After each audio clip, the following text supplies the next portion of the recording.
Hi everyone, मैं हूं तनीषा फोकलाइट से। तो आज बेसिकली हम रोबोटिक्स के ऊपर एक प्रोजेक्ट रन करेंगे। तो हमारे प्रोजेक्ट का नाम है smart fire detection system. Basically आपको सबको पता ही होगा कि हमने स्मार्ट फायर डिटेक्शन देखी होगी। हम मॉल्स वगैरह में जाते हैं तो हमने देखा होगा कि वहाँ पे स्मार्ट फायर जो लगी होती है वो बेसिकली अगर वो फायर डिटेक्ट करती है तो वो या तो फिर वो वाटर शावर करने लग जाती है और या फिर वो बजर बजाती है कि वो हमें बोलती है कि हम अपना एरिया खाली कर दें। तो बेसिकली हम पहले स्टार्ट करेंगे कि स्मार्ट फायर डिटेक्शन होता क्या है। बेसिकली एक टेक्नोलॉजी है जो मोर एफिशिएंट है ट्रेडिशनल वेज के साथ, और ये बहुत रैपिडली रिस्पॉन्स करती है।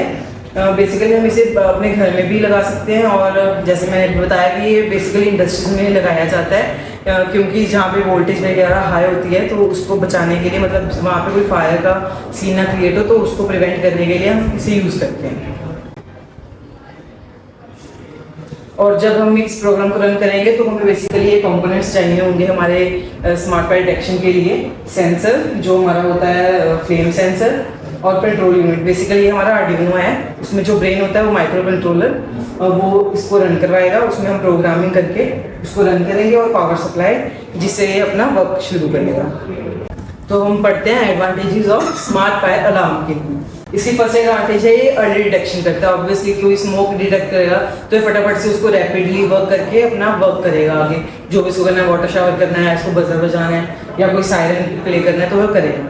और ये रिमोट मॉनिटरिंग, हम इसे कहीं से भी हैंडल कर सकते हैं। जैसे कि अगर हमारा स्मोक फायर हो गया है तो मतलब स्मोक आग लग गया कहीं भी, तो हम इसे यूज़ करके अपना उस चीज़ को प्रिवेंट कर सकते हैं। और ये डाटा एनालाइज करता है, इसको पता चल जाता है पहले जब इसको थोड़ी सी भी स्मोक सेंस होती है तो ये अपना वर्क अपने आप शुरू कर देता है।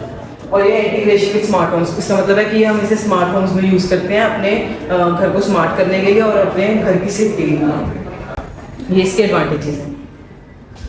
और इसकी डिसएडवांटेजेस क्या हैं? डिसएडवांटेजेस क्या है? ये कॉस्ट इफेक्टिव है। ये ऑब्वियस है कि ये हर बंदा इसको अफोर्ड नहीं कर सकता, तो इसलिए कॉस्ट इफेक्टिव है उस चीज़ के लिए। ये कॉम्प्लेक्स भी है, इसको जिसको इस चीज़ की समझ होगी सिर्फ वही इसको यूज़ कर पाएगा और कोई इसको यूज़ नहीं कर पाएगा। ये बेसिकली टेक्नोलॉजी के ऊपर डिपेंड करता है, इसको हर कोई बंदा यूज़ नहीं कर सकता। जिसको टेक्नोलॉजी आती होगी सिर्फ वही यूज़ कर सकता है। फॉल्स अलार्म, बेसिकली क्या होता है? फॉल्स अलार्म का मतलब क्या हुआ कि जैसे कि कोई अगर स्मोक भी कर रहा है तो उसको डिटेक्ट कर सकता है, तो उसके लिए फॉल्स अलार्म भी दे सकता है हमें। तो हमें इन चीज़ों से बच के रहना है। और इसकी एप्लीकेशंस क्या हैं? एप्लीकेशंस क्या हैं? अभी मैंने बताया कि हम इसको घर में यूज़ कर सकते हैं, कहीं भी, मतलब अपनी फैक्ट्रीज, बड़ी बड़ी कंपनीज में, और इंडस्ट्रियल सेटिंग्स के लिए भी यूज़ कर सकते हैं। जैसे कि हमें कोई अपनी कंपनी सेटअप करनी है तो हम उसको पहले स्मार्ट बना के उसमें स्मार्ट फायर अलार्म यूज़ कर सकते हैं।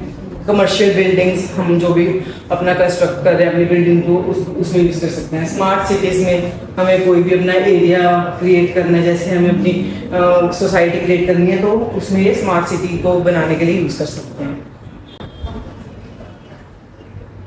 इसके फ्यूचर ट्रेंड्स क्या हैं? ये एआई के साथ बेस्ड हो जाएगा, ये एआई के थ्रू ही वर्क करेगा। इसके लिए हमें अपनी ज़रूरत नहीं होगी, मतलब इसमें ह्यूमन पावर नहीं लगेगी, ये एआई के थ्रू जनरेट हो जाएगा। IoT connectivity, IoT means internet of things, मतलब कि हम कहीं भी कनेक्ट कर सकते हैं, इसका डाटा कहीं से भी रिसीव कर सकते हैं। सस्टेनेबिलिटी मीन्स ये एनर्जी कहाँ पे फोकस करता है, ये इसकी एनर्जी एफिशिएंसी होता है, ये रिन्यूएबल भी होता है।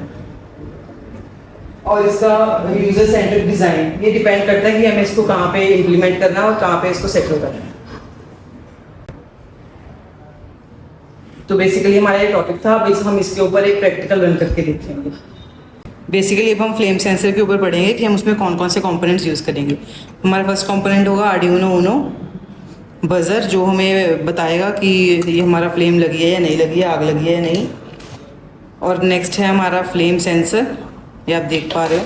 बेसिकली फ्लेम सेंसर में 3 पिन्स होती हैं, एक होती है D0, एक ग्राउंड और एक VCC। D0 को हम इनपुट के लिए यूज़ करते हैं, ग्राउंड हम एक्स्ट्रा पावर ख़त्म करने के लिए अपने सेंसर से, और VCC हम उसे वोल्टेज देते हैं। ये हमारी जंपर्स वायर हैं जो हम इसके कनेक्शन के लिए यूज़ करेंगे, और ये हमारा ब्रेड बोर्ड है जिसके साथ हम कनेक्ट करके इसको पावर देंगे। बेसिकली मैं आपको ब्रेड बोर्ड का कनेक्शन दिखाती हूँ।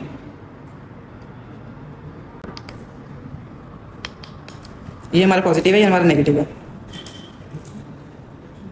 दिख रहा होगा आपको, ये हमारा पॉजिटिव का साइन है और ये नेगेटिव है।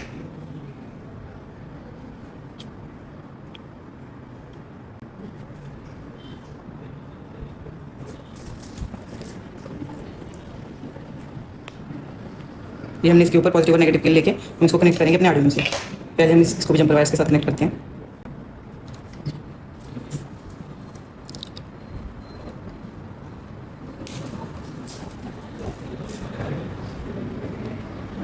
अभी मैंने बताया जैसे हम देख रहे हैं कि ये D0 है, फिर ग्राउंड है, फिर VCC है। हम पहले D0 को A0 पे कनेक्ट करेंगे, फिर ग्राउंड को ग्राउंड पे कनेक्ट करेंगे,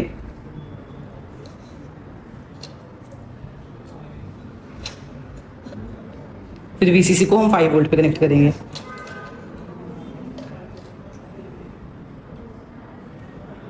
ये में कनेक्शन बिल्कुल ध्यान से करने हैं। हम अपना आउटपुट बजर से लेंगे। तो बेसिकली मैं इसको किसी भी पिन से ले सकती हूँ, किसी भी पिन से। तो मैं इसको 12 पे फिक्स करती हूँ।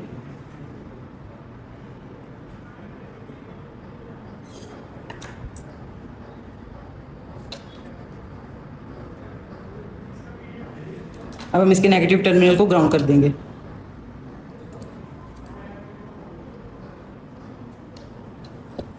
तो अभी मैं आपको इसको परफॉर्म करके दिखाऊंगी।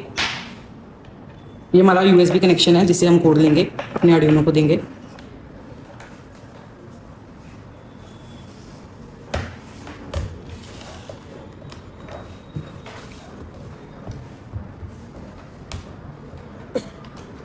जब हम इसे कनेक्ट कर रहे हैं तो हम देख पा रहे हैं कि ये लाइट्स चल रही हैं, इसका मतलब है ये वर्किंग है।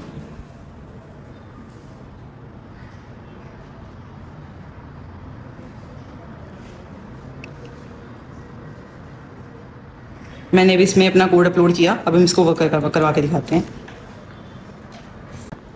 अब हम अपने सेंसर को टेस्ट करके देखेंगे कि ये वर्क कर रहा है या नहीं। अब ये स्मोक डिटेक्ट कर रहा है तो ये बजर बजा रहा है, तो ये वर्किंग है।